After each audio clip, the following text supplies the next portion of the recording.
They were loaded on the trucks.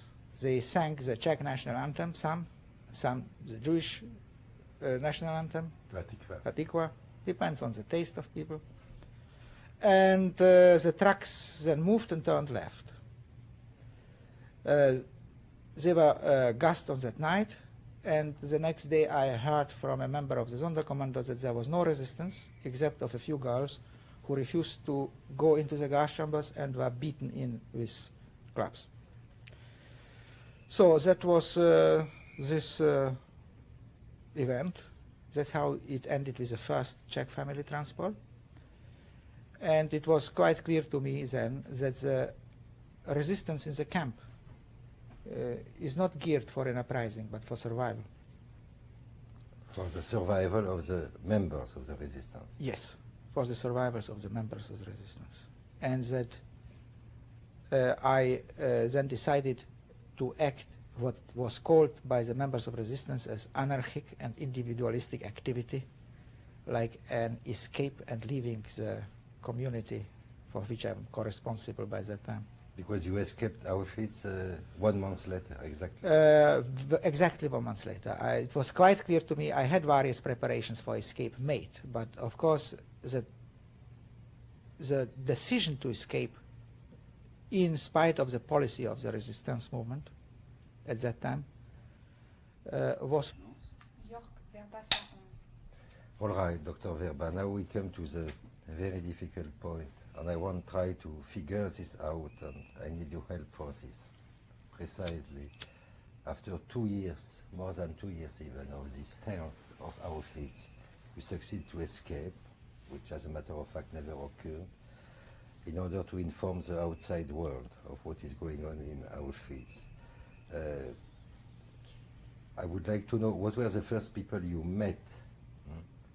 The first people you gave a report about Auschwitz? How did they welcome you? Did they believe what you said?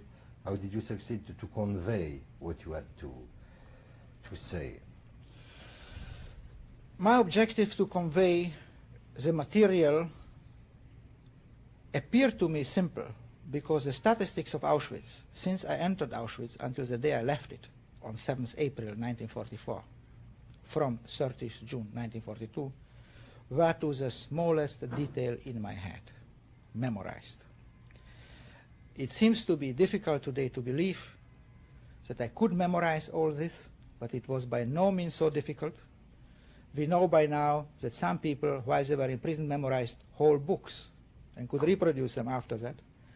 And it was nothing special to memorize statistics which was not figures for me, but behind each transport there was a picture in my mind, a particular circumstance. And I can say that I saw practically every transport, or at least some people from it.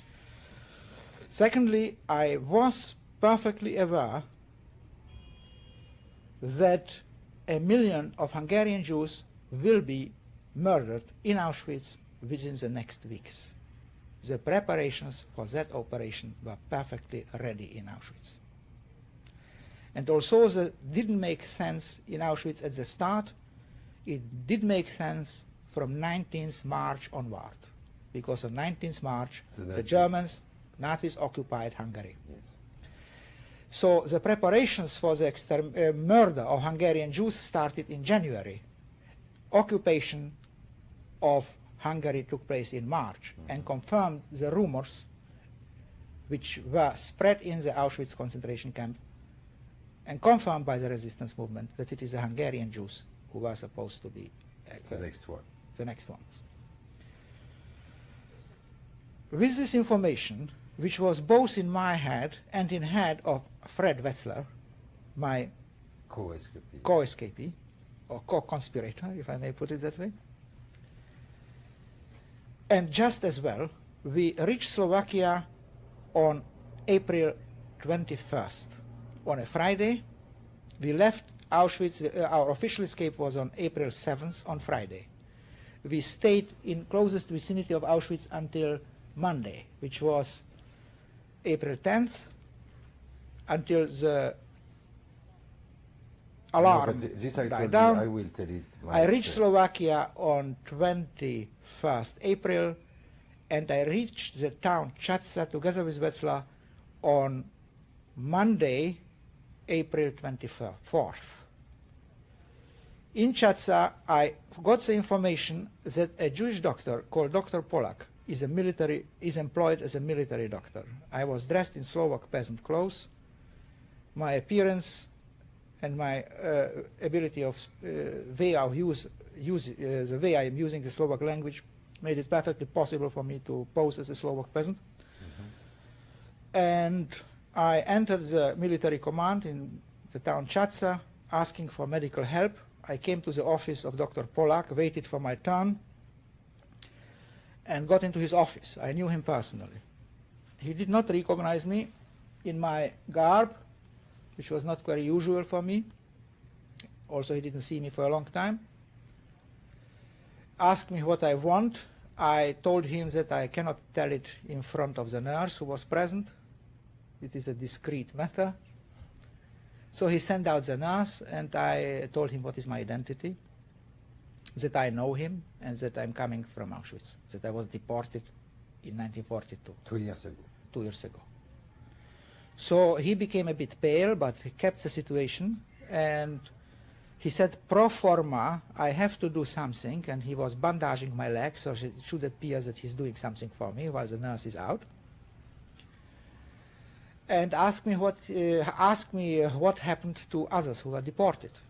So I told him, to the best of my knowledge, from the 60,000 Slovak Jews who were deported in 1942, there are living now 67 men and about 400 women. So he asked me, where is the rest? I said, the rest is dead. So he asked me, what can I do for you? And I said to him that I must immediately get into contact with the representatives of the Jewish organization, which has channels to the rest of the Jewish population. Okay. Tu charges, toi?